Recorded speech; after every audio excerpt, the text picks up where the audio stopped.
Why do you sin? If you want to know what are the dynamics that kill sin and create love?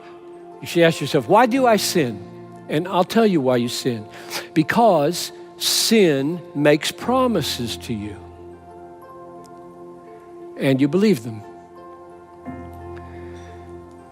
Sin promises you, promises your children, promises your clients. Sin promises them what I have to offer. I'm sin now talking. What sin has to offer is better, more satisfying, more enjoyable, more hope-giving than Christ.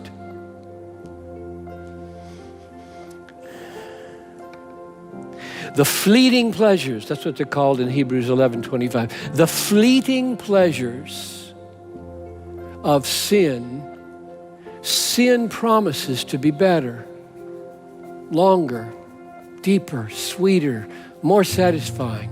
And to the degree that we are deceived by those promises, we sin. Nobody sins out of duty, right? Nobody gets up in the morning and says, got an obligation, I got to sin some today. No, nobody sins out of duty. We sin out of pleasure seeking. And the only reason we opt for a sinful action is because the devil and our own nature has promised us that action will produce pleasure, satisfaction, fame, whatever your idol happens to be, it will succeed. The only way the power of sin can be broken is by the presence and the promise of a superior pleasure. Yes, I know there is a willpower path to holiness.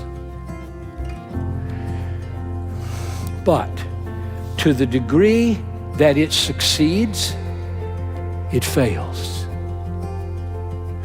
Because with every sin that you conquer by willpower,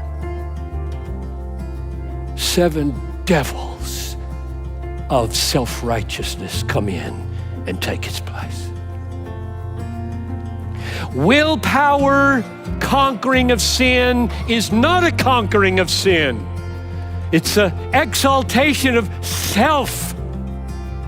There is one way to conquer the promises of the pleasures of sin, and that is with the power of a superior pleasure, and his name is Jesus, and the way he is experienced is called saving faith. That's what faith is. It is a receiving of Jesus as all-satisfying treasure. And the reason we have had historically such a hard time figuring out how do you get right with God over here and some different way, figure out how to kill sin and do love over here, when in fact, Christian hedonism shows through its lens, saving faith is of such a nature as to be so satisfied in Jesus. It is the power that makes sin lose its compelling force.